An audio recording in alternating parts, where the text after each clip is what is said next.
영부인 출신 최초로 김건희 여사가 수사기관의 공개 소환 조사를 피의자 신분으로 받았습니다. 관련 내용 이승훈 더불어민주당 전략기획위 부위원장, 강전의 국민의힘 대변인, 홍정석 변호사와 살펴보겠습니다. 어서 오세요. 안녕하세요. 네. 전현직 영부인이 수사기관에서 공개 출석한 거는 헌정사상 처음이었고 또 피의자 신분으로 조사받은 것도 처음 아니었습니까? 포토라인의 선거 어떻게 보셨어요?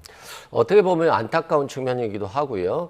윤석열 정부 때 이런 문제를 예상할 수 있었거든요. 모든 국민들이 김건희 씨에 대해서 굉장히 걱정하고 권력을 부당하게 행사해서는 안 된다라고 하는 생각들을 가지고 있었는데 지금 도이치모터스 의혹을 넘어서 명태균 의혹, 건진법사 의혹, 양평고속도로 의혹 등 의혹이 굉장히 많지 않습니까? 이것들은 결국에는 국민들의 감시의 눈초리, 야당의 감시의 눈초리가 있었음에도 불구하고 의혹을 살만한 것들을 계속적으로 지속해 행동했다라고 하는 것이니까 국민적 의혹이라든가 걱정들이 현실화됐고 그래서 영부인으로서 처음 조사를 받는 거지만 이걸 통해서 이제 구속까지도 될 수 있는 상황이기 때문에 국가적으로는 굉장히 안타까운 일이고 또 진실의 법정에 세울 수 있다는 측면에서는 또 좋은 측면이 있어서 참 뭐라고 말하기 어려운 측면이 있다라고 말씀드립니다. 예, 다른 소환 대상자에 비해서 상대적으로 좀 길게 걸어 들어간 모습이고 내부까지 이례적으로 보이게 됐는데 포토라인에 선 모습 어떻게 보셨습니까? 어쨌든 보수 쪽 입장에서는 굉장히 착잡하다라고밖에 생각할 수 없을 것 같습니다. 22년도 대선을 앞두고 저희 국민의힘에서는 말하자면은 딱 보이는 당권 주자가 없었던 것이 사실이죠. 그리고 그 무렵에 윤석열 전 검찰총장이 국민적인 인기를 얻고 있었기 때문에 용병처럼 저희 당의 대권 후보가 되었고 그리고 지금까지 오게 된 것입니다. 이 과정에서 저희 당의 책임이 당연히 자유로울 수 없다라고 생각을 하는데요. 하지만 지금 어떻게 보면은 저희 당 상황이라든지 윤석열 정부가 조기 종식된 이런 부분들에 있어서 민주당의 폭주라든지 이런 부분들도 분명히 있는 것으로 보이는데 지금까지의 특검의 수사 상황이라든지 이런 것들 이재명 대통령과 민주당이 보여주는 모습들까지 생각을 하면서 굉장히 좀 복잡한 생각이 드는 하루였습니다. 네, 조금 전에 저희가 속보로도 전해드렸었는데 특검은 오후 5시 46분에 김건희 여사 조사가 종료됐다고 밝혔고요. 곧 조서 열람 예정이라고도 밝혔는데요. 그렇다 보니까 오전 10시 23분에 조사를 시작했기 때문에 휴식을 포함해서 모두 7시간 23분간 조사가 진행이 된 겁니다.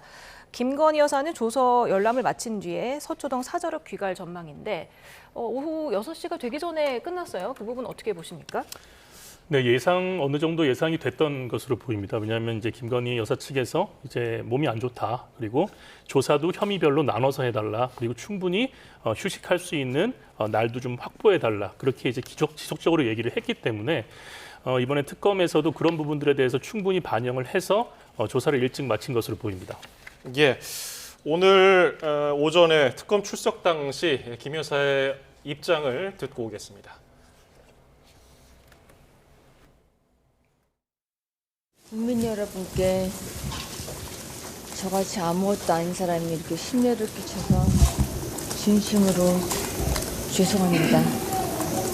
수사 잘 받고 나오겠습니다.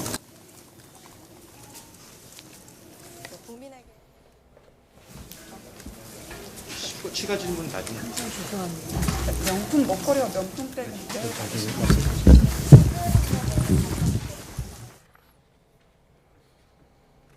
네. 당초 포토라인에서 아무 말도 없이 들어갈 것 같다는 전망도 있었는데 그래도 소회를 좀 밝혔네요. 네, 저는 한마디 정도를 할 거라고 봤습니다. 성실하게 조사받겠다는 정도는. 그건 윤석열 전 대통령과 항상 좀 다른 모습들을 보여왔었거든요. 그래서 어떤 단어를 선택할까라고 생각했습니다만 아무것도 아닌 사람이라는 표현을 썼어요. 이게 자신을 좀 굉장히 낮추는 듯한 모습도 보여줘서 이게 자신의 지지자들에게는 상당히 좋은 의미로 받아들여질 수 있을 것 같고요. 반면에 저 단어를 왜 선택했을까라고 생각했을 때는 자신은 아무것도 아닌 사람이고 그래서 권력을 행사할 만한, 부당하게 행사할 만한 사람은 아니다.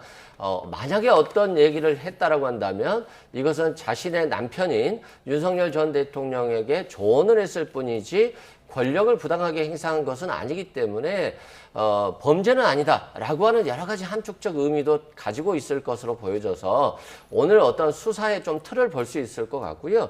6시, 그러니까 6시에 조사를 마쳤다는 것은 조서 열람 시간까지 포함해서 9시에 조사를 마칠 수 있도록 해줬다라고 하는 것은 특검이 상당히 편의를 봐줬다는 것인데요. 두 가지 의미가 있을 것 같습니다. 김건희 여사가 정말로 신체적으로, 정신적으로 좀 불안 증세를 보여서 빨리 끝냈다라고 볼 수도 있고요. 두 번째는 특검이 상당히 자신감이 있는 것 같다. 증거라든가 진술 등을 충분히 확보해서 특별한 변수 없이 김건희 여사의 부인 진술을 다 듣고 나서 요 정도면 되겠다라고 생각했을 수도 있기 때문에 어떤 측면에서 특검이 이런 6시에 끝내는 결론을 내렸을지는 예상하기는 좀 어렵습니다만 뭐 순조롭게 조사는 된 것 같고 김건희 여사 측, 변호인 측도 뭐 자신들이 할 말은 충분히 하고 신속하게 끝난 것이 아닌가 싶습니다. 예, 심려를 끼쳐 죄송하다고 공개석상에서 사과를 했는데 오늘 많은 언론이 첫 사과라고 또 헤드라인을 뽑기도 했고요. 네. 어떻게 보셨습니까? 일단은 김건희 여사가 사과를 하는 메시지가 나올 것이라고는 어느 정도 예상을 했습니다. 윤석열 전 대통령은 별다른 말 없이 재판과 이런 데에 들어가는 모습들을 보였습니다만 어떻게 보면 그 국민들의 감정선에 더 닿아 있었던 것은 윤석열 전 대통령보다도 김건희 여사가 더 문제가 있었다라고 생각되는 부분들이 있거든요.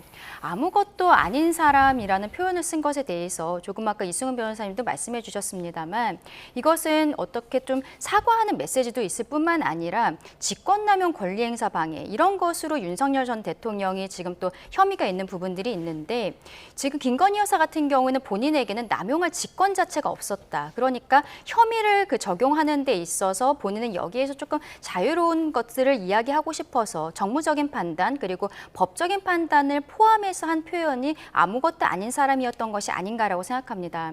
결국 사과하는 메시지가 나왔습니다만 이건 한 번으로 마무리될 것은 아니라고 생각을 하고 오늘 6시에 끝난 것에 대해서는 조금 이따 특검에서 브리핑을 하겠습니다만 저는 여러 차례 소환할 것이 예정이 되어 있었기 때문에 좀 빨리 끝난 것이 아닌가라는 생각도 들거든요. 그러면은 다음번에 출석할 때라든지 그리고 다른 메시지로도 계속적으로 사과의 메시지는 나와야 되지 않을까라고도 생각합니다. 네, 사실 건강 악화를 이유로 뭐 휠체어를 타고 올 거라는 일각의 예상을 깨고 네. 지금 예고한 대로 걸어 들어왔습니다만 네. 다소 약간 조금 걸음걸이가 흔들리기도 했었거든요.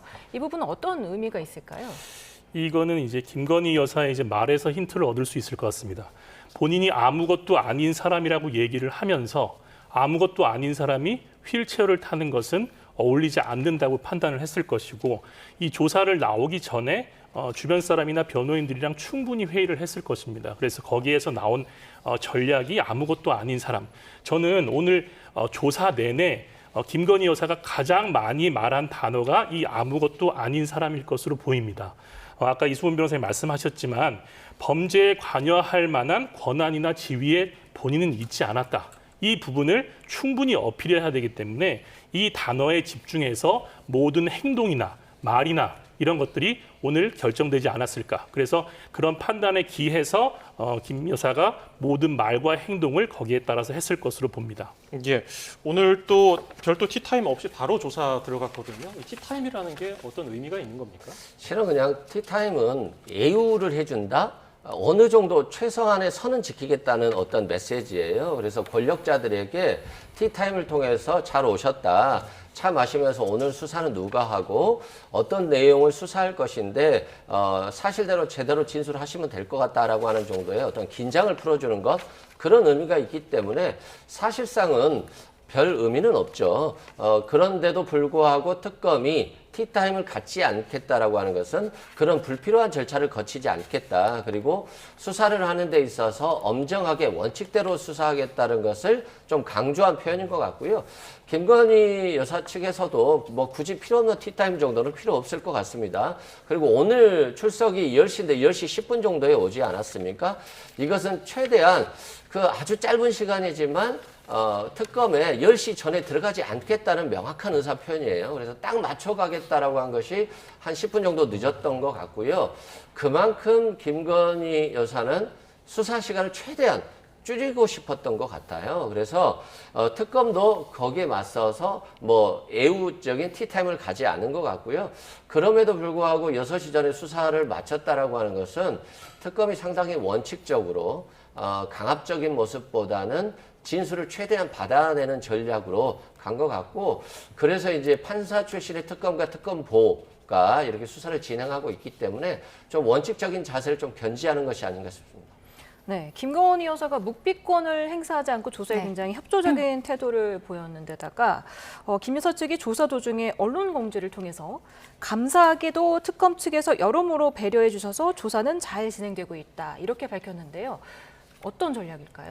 일단 김건희 여사 측에서는 구속영장 청구가 들어올 수 있다라는 생각이 있기 때문에 지금 수사에 협조하고 있는 것이 아닌가 생각을 합니다. 윤석열 전 대통령 같은 경우에도 영장 청구가 들어오기 전까지는 2차 소환 당시에 특검이 브리핑을 하면서도 원활히 조사가 진행되고 있다라고 이야기를 했었거든요.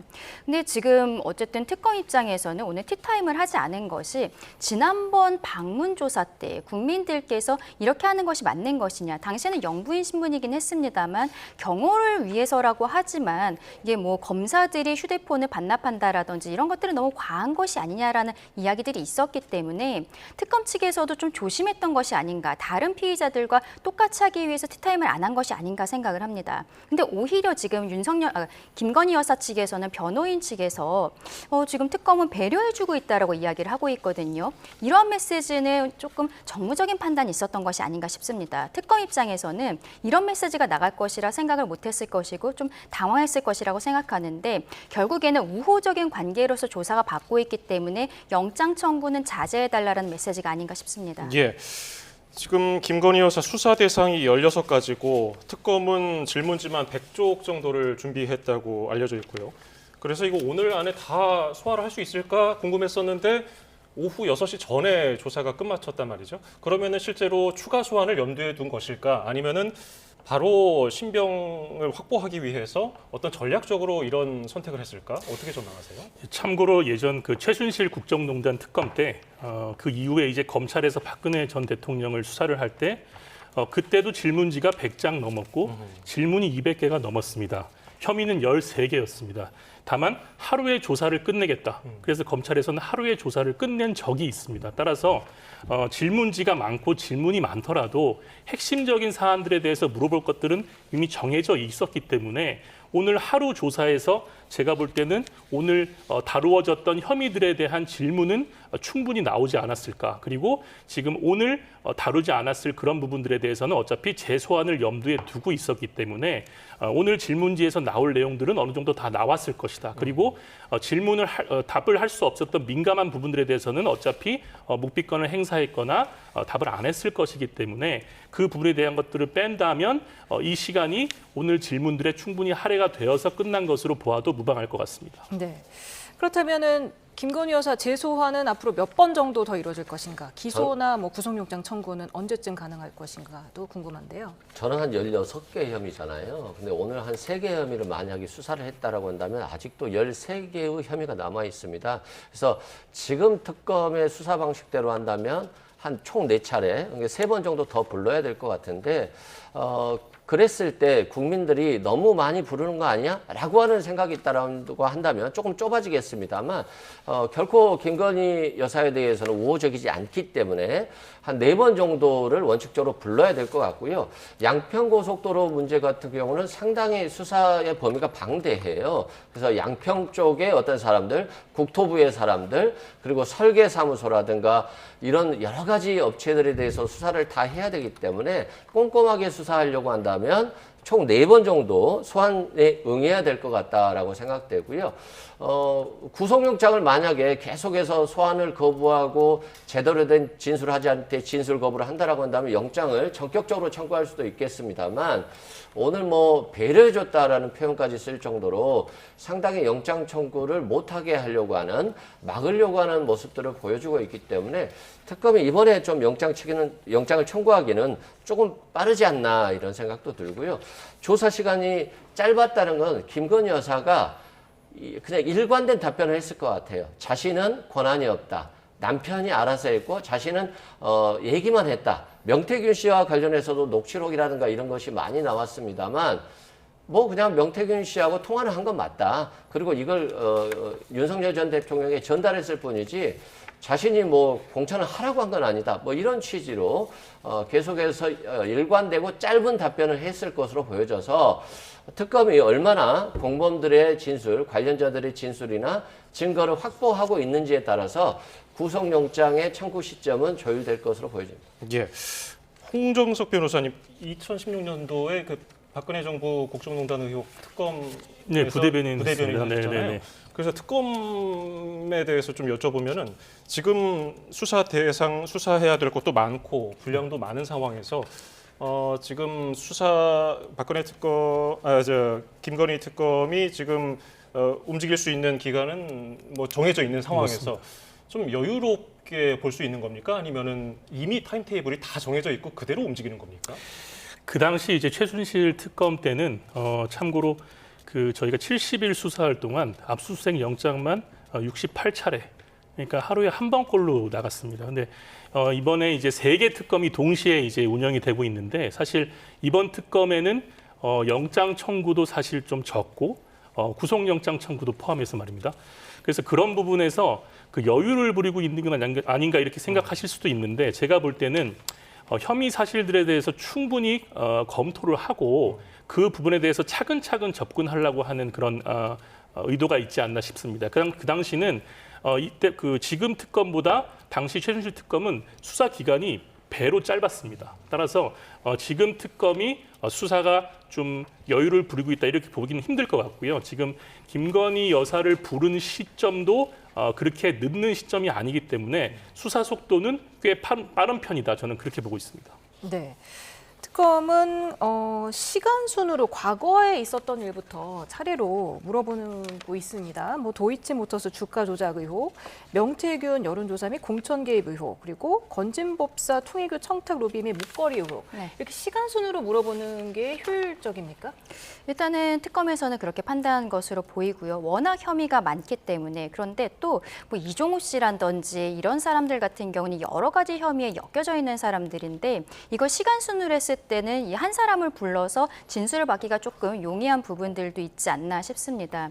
김건희 여사와 관련해서는 지금은 16가지의 혐의로 특검이 되어 있지만 특검 법안 규정 중에서 저희 국민의힘에서는 좀 위헌적이다라고 말씀드렸던 것이 수사를 하던 가운데에서 인지를 했을 때 그 부분도 다시 수사를 할 수 있는 이런 권한들이 특검에게 있거든요. 그래서 저는 지금 김건희 여사에 대해서 뭐 2-3차례 정도 더 부른 다음에 추가적인 조사, 뭐 지금 집사 게이트라든지 이런 것들도 좀 드러나는 부분들이 있지 않습니까? 이런 것들을 충분히 수사를 하고 그 다음에 영장을 청구하게 되지 않을까라고 생각을 합니다. 왜냐하면 윤석열 전 대통령 같은 경우에도 결국에는 구속된 이후에는 수사에 전혀 협조를 하지 않고 있는데 김건희 여사는 관련되어 있는 사건들까지도 모두 조사를 하기 위해서는 본인의 진술이 어느 정도 필요해서 이런 것들은 좀 늦어지지 않을까 생각합니다. 예. 자, 지금 5시 46분에 김건희 여사 조사가 종료가 됐고요. 곧 조서 열람을 하게 됩니다. 조서 열람을 하는 데는 피의자 신분인 김건희 여사가 직접 이렇게 보게 됩니까? 아니면 변호인들이 보게 됩니까? 그렇죠. 뭐 간단한 사건이면 피의자들이 잘 모르기 때문에 변호인이 주로 보는데 이건 굉장히 신중한 사건이고 오랫동안 알아왔잖아요. 그래서 본인도 잘 알 것입니다. 그래서 본인이 진술한 대로 그대로 적혀 있는지 또 뉘앙스가 살짝 다르지는 않는지 본인과 변호인이 함께 볼 것으로 보여지고요. 변호인이 2명이 들어갔다고 한다면 두 명 다 볼 것이기 때문에 아마도 김건희 씨가 9시 이후에는 수사를 받지 않겠다, 야간 조사 받지 않겠다라고 했기 때문에 아마도 이 피의자 신분 조서를 확인하는데 많이 걸려도 한 3시간 정도 걸릴 것으로 보여지고요. 그 이전에 좀 끝날 수도 있을 것으로 보여집니다. 또한 뭐 과거 사건부터 왜 수사를 하느냐라고 하는 것인데, 과거 사건 같은 경우는 아무래도 진술과 증거들이 많이 확보가 돼 있겠죠. 근데 16개의 사건을 특검이 하고 있는데 먼저 준비가 된 사건부터 해야지만이 다른 사건에 있어서 시간을 벌 수 있지 않겠습니까? 그래서 아마 과거의 사건을 먼저 하는 것 같고요. 만약에 오늘 또 나온다라고 한다면 또 뭐 기자들이 많은 질문을 하겠습니다만 간단하게 뭐 잘 수사 받았습니다 하고 현장을 떠나지 않을까 싶습니다. 사실 부부가 동시에 구속되는 건 참 이례적인데다가 심지어 전직 대통령 부부가 동시에 구속되는 건 정말 이례적이지 않습니까?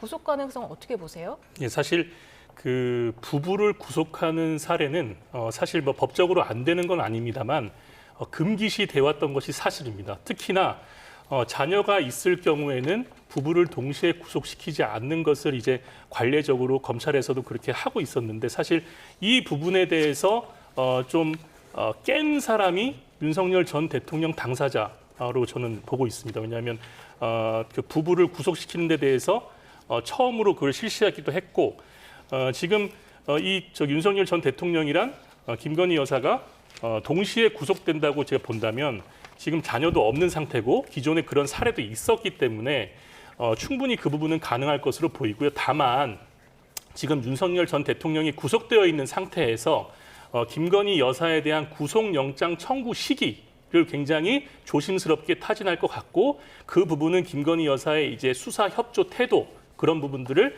신중하게 보면서 특검에서 판단할 것 같습니다. 지금 김 여사 측에서 앞서 말씀드린 대로 특검 배려로 조사가 잘 진행되고 있다고 했는데 어떤 배려를 한 걸까요? 영상 녹화 없이 이루어진 거, 뭐 아니면 11분 정도 지각 출석한 거, 그런 걸까요? 뭐가 있을까요? 뭐 진술을 하는 것에 있어서 충분히 이야기할 수 있는 시간을 주거나 이런 것들이 아닌가 싶습니다. 실상 우리가 피의자로서 조사를 받으러 갔을 때는 좀 강압적인 수사 태도에 주눅 들어서 피의자들이 제대로 발언을 못하는 경우들도 왕왕 있거든요. 그런데 여기에 있어서 충분히 이야기할 때까지 기다려준 이런 모습들이 아닌가라고 생각을 하고, 영상 녹화에 대해서는 김건희 여사 측에서 거부 의사를 밝혔기 때문에 이게 피의자 측에서 거부 의사를 밝혔을 때는 법적으로 뭐 강제적으로 할 수 있는 권한이 없습니다. 그래서 그런 것들을 배려받았다라고 표현하기는 좀 어렵지 않은가 싶습니다. 예, 그런가 하면은 윤석열 전 대통령의 체포영장 시한이 내일까지입니다. 그래서 특검이 오늘 체포영장 집행을 할 거냐 물어봤더니 보류한 상황이었는데, 그럼 바로 내일 체포 시도에 나설까요? 내일이 시한입니다만 뭐 급하지는 않을 거예요. 왜냐하면 다시 체포영장을 신청하더라도 법원에서 충분히 받아줄 것으로 보여지기 때문에 굳이 내일까지는 김건희 여사에 좀 집중하는 모습들을 좀 보여줄 것 같고요. 체포영장을 다시 신청하고 다시 강제 인치를 할 것인지 여부는 결국 특검이 가지고 있는 증거나 진술에 따라서 달라질 것 같습니다. 윤석열 전 대통령이 어차피 나와도 진술을 거부할 것이기 때문에 지금 가지고 있는 증거와 진술만으로도 굳이 뭐 안 부른다 할지라도 충분히 기소하고 유죄를 입증하는데 문제가 없다라고 한다면 조금 더 여유로울 것 같은데, 이 부분은 결국 특검이 이제까지 수사 상황을 가지고 판단할 것 같고, 정말 윤석열 전 대통령이 진술 거부를 하더라도 꼭 필요하다라고 한다면 강제 인치를 통해서 진실을 밝히는 데 최선을 다할 것이기 때문에 결국 특검이 수사 상황에 따라서 판단할 것이다 라고 저는 보고 있습니다. 네, 윤 전 대통령에 대한 체포영장 집행 시도 어떻게 예상하십니까? 근데 지난 내란 특검 때도 강제 인치를 좀 시도를 했다가 결국에는 포기한 부분들이 있었거든요.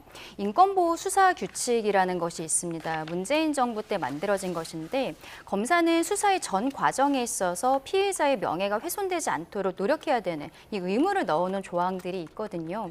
근데 지금 특검에서는 그냥 이제 윤석열 전 대통령이 출석에 응하지 않고 있다라고 이야기하는 것을 넘어서서 그 구체적인 상황 상황들에 대해서까지 이야기하는데 이런 것이 인권보호 수사 규칙에 맞는 것이 좀 의문이 있고 그리고 강제 인치를 하는 것도 좀 문제가 될 수 있습니다. 특히 형사소송 같은 경우에는 이게 강제성을 가지고서는 수사를 했을 때 증거 능력이 날아간다거나 이러한 경우들도 있어서 내란 특검도 그런 부분에 대한 우려 때문에 강제 인치를 결국 포기했다라고 생각을 하는데 지금 김건희 특검도 일단은 변호인 선임계가 이제서야 들어간 거거든요. 변호인들과 협의를 해서 먼저 해보겠다라고 이야기를 하는 것을 보면은 강제 인치에 대해서는 좀 부담감을 갖고 있는 것이 아닌가. 결국에는 진술 거부권을 행사할 수 있는 것은 피의자의 권리이기 때문에 그런 부분을 고려한 것이 아닌가 생각합니다. 예, 윤 전 대통령이 소환에 불응하니까 체포영장까지 특검은 받아냈고요. 그러자 김건희 특검에서는 국정농단 특검 당시에 윤 전 대통령이 수사팀장이었는데 출석하지 않았던 최순실, 최서원 씨에 대해서 체포영장을 발부받아서 강제 구인했다고 이런 얘기까지 꺼냈거든요. 네. 어떻게 보십니까? 시간이 좀 지난 일이라 기억을 더듬어 보니까 당시에 그 최순실 씨가 이제 그 강제 구인돼서 특검에 출석하면서 거기 있던 분한테 이제 약간 험한 말을 들은 사례도 제가 이제 기억이 나는데요.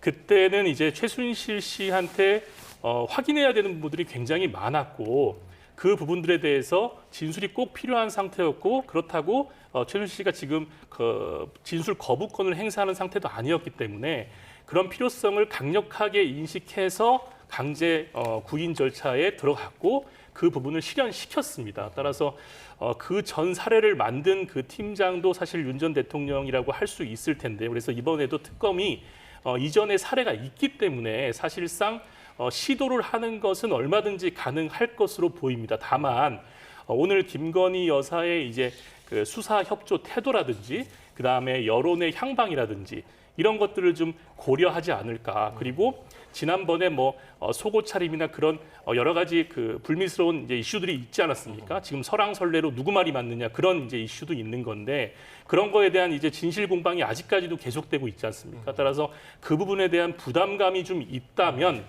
당장 내일 하기는 어려울 것 같고 체포영장을 일단 반납한 후에 재청구할 가능성이 높아 보입니다. 네.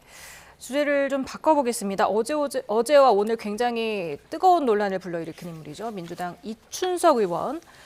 어제 그 차명으로 주식을 거래한 의혹이 일자 민주당을 탈당하고 국회 법사위원장을 사퇴한 데다가 또 국정기획위 경제 2분과장직에서도 사임하겠다는 뜻을 밝혔는데요.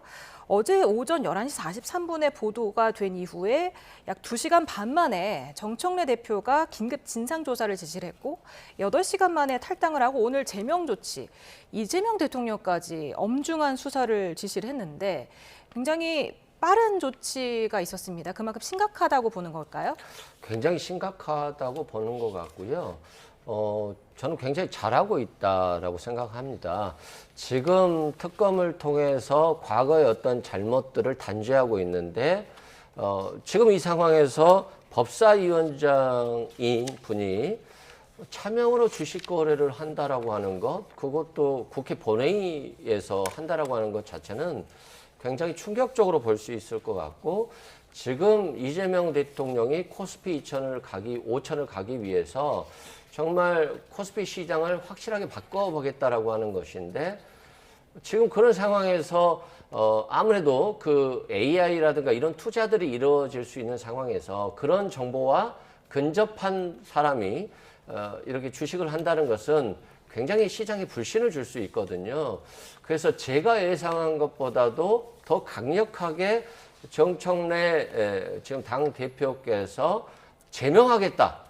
탈당까지 한 사람에 대해서 이건 굉장히 신속하고도 강한 조치인 것이고 대통령실도 그냥 강 건너 불구경하는 것이 아니고 신중한 사안이기 때문에 엄격하게 수사해라라고 했기 때문에 실은 경찰청에서도 굉장히 마음 편하게 부담감을 갖지 않고 신속하게 수사할 수 있거든요.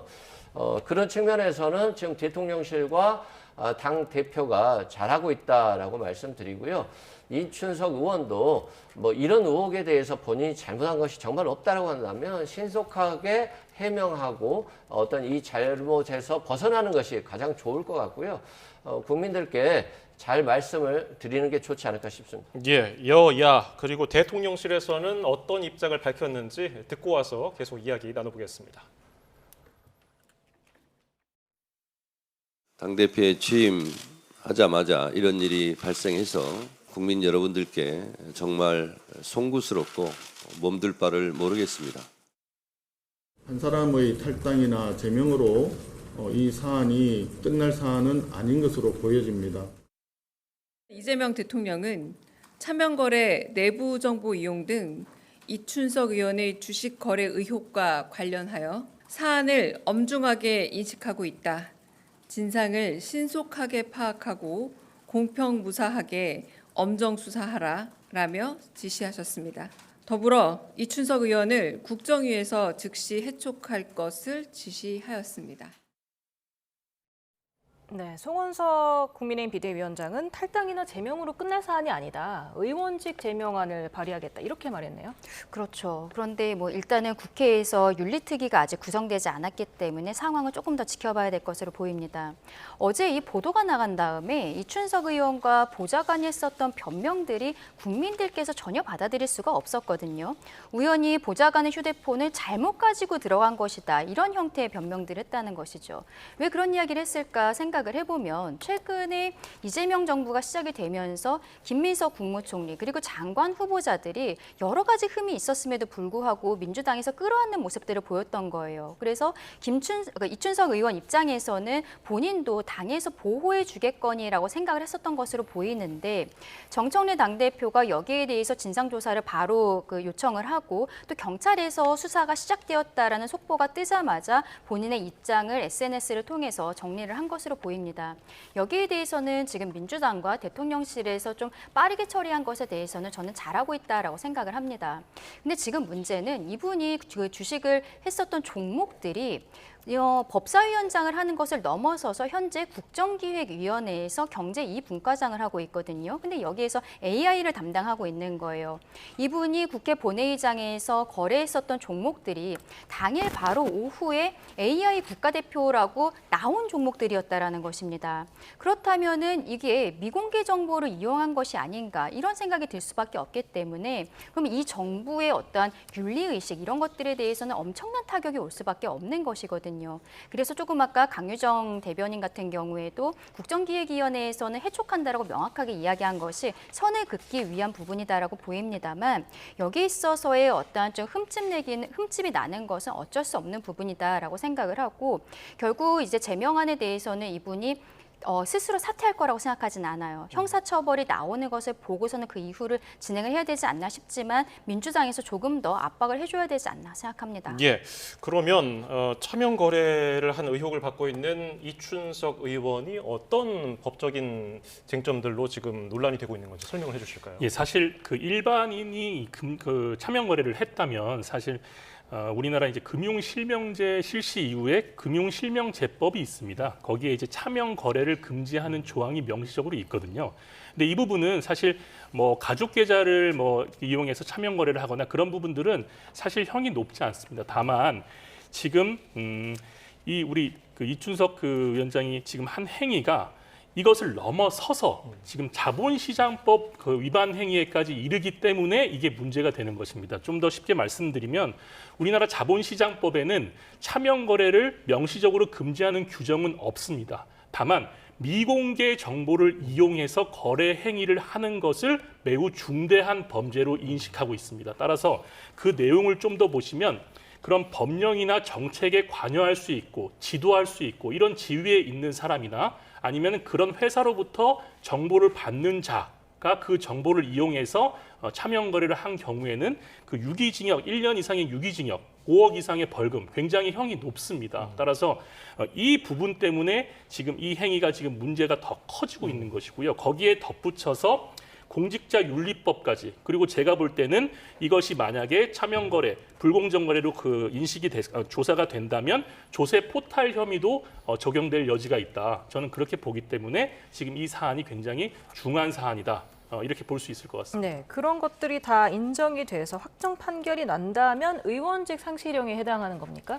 그 당연히 의원직 상실에 해당하고요. 그 확정 판결에 이르러야 되겠지만 지금 제가 말씀드린 혐의가 밝혀져서 어느 정도 미공개 정보 이용이 혐의가 입증이 된다면 충분히 그 혐의가 그 정도에까지 이를 상황이라고 보실 수 있을 것 같습니다. 예, 서울경찰청 금융범죄수사대에 배당이 됐는데 뭐 수사 난이도라고 할까요? 이게 뭐 어려운 수사입니까? 어떻습니까? 쉽지는 않습니다. 다만 근데 그 전 국민이 보는 앞에서 카메라로 찍혔기 때문에 행위 자체를 입증하는 것은 크게 어렵지 않을 것입니다. 다만 지금 아까 말씀드렸던 것처럼 국정기획위원회에서 경제 이분과장을 하면서 이 AI 업체들의 선정 과정에 얼마나 개입을 했고 그 정보를 바탕으로 이것을 사고 팔았는지 이것을 밝히는 과정이 이제 좀 어려울 수는 있겠는데요.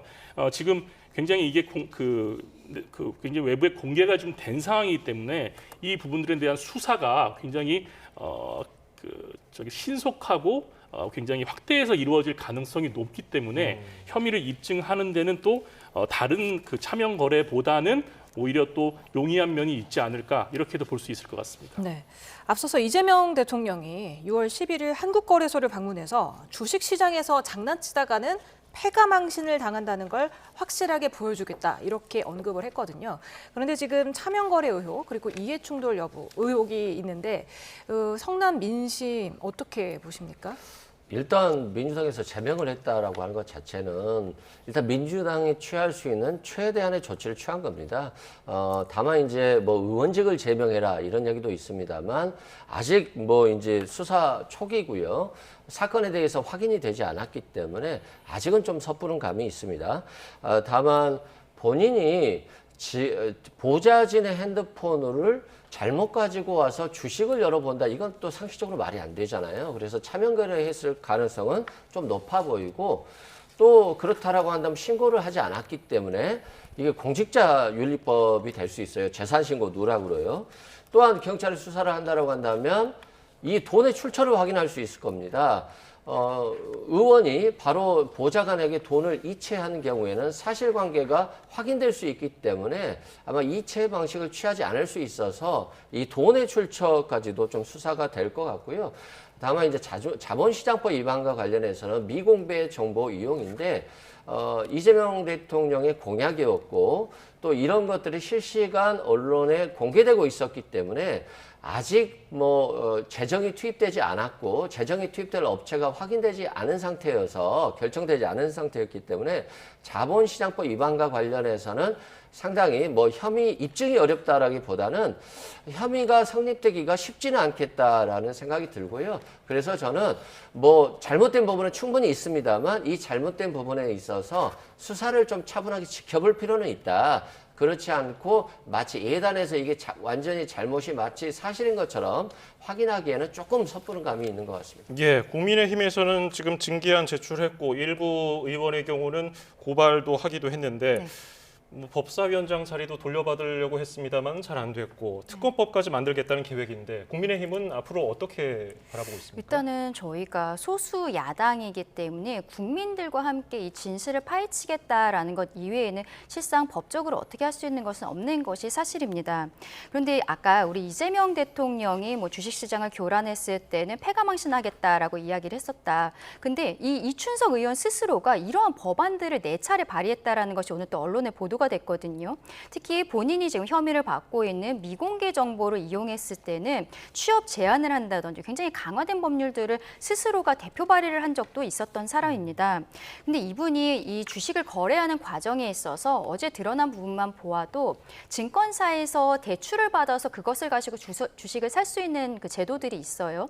그런 것들도 썼다는 것이죠. 근데 그것은 어떻게 보면 내가 대출까지 받아서 주식을 샀는데 떨어질 수도 있다라고 생각하면 그렇게 선뜻하기가 어려운 것입니다. 심지어 보좌관의 계좌였었던 거잖아요. 그럼 대출도 역시 보좌관의 이름으로 받았어야 되는데 이것은 스스로가 어떻게 보면 자본시장법에 있어서는 조금 불리한 위치가 되지 않을까. 이 주식이 오를 것이라는 예상이 있었기 때문에 대출까지 받아서 샀다라고도 볼 수 있지 않을까라는 생각들이 드는 부분들이 있습니다.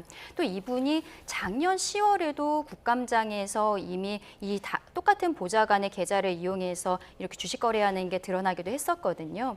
향후에 수사가 어디까지 진행돼야 되는지 뭐 조금 더 지켜봐야겠습니다만 어쨌든 민주당에서 제명을 했지만 이 이후의 과정에 있어서도 저희 국민의힘과 함께 국민의 눈높이에서 압박하는 모습들을 보여줘야 된다라고 생각합니다. 네, 말씀드린 대로 국민의힘이 이춘석 의원 제명안을 발의하겠다고 했지만 다수 의석을 정말 민주당에서 협조하지 않으면 불가능한 일이잖아요. 1심에서라도 좀 이렇게 판결이 나온다 그러면 좀 협조할 의향이 있으십니까? 뭐 우리가 대법원까지 가는 3심제이기 때문에 쉽게 결정하기는 어려울 거예요. 그리고 저도 실은 이 징계라고 하는 것은 엄격해야 된다라고 생각을 해요. 징계안이 있습니다만 국회의원들이 제명된 건 김영삼 전 대통령 이후 한 분도 없어요. 그러면 한 3, 40년간 이 제도가 실은 형해화되어 있었다는 측면에서 정치권이 좀 반성할 부분이고요. 그럼에도 불구하고 본인이 만약에 적극적으로 방어를 한다라고 한다면 대법원에서 유죄 확정 판결 전까지는 유죄를 확신할 수 없기 때문에 그런 부분도 충분히 고려해야 될 필요가 있다라고 말씀드립니다. 예, 오늘 말씀 여기서 줄이죠. 이승훈 민주당 전략기획위 부위원장, 강전의 국민의힘 대변인 홍정석 변호사였습니다. 고맙습니다. 감사합니다.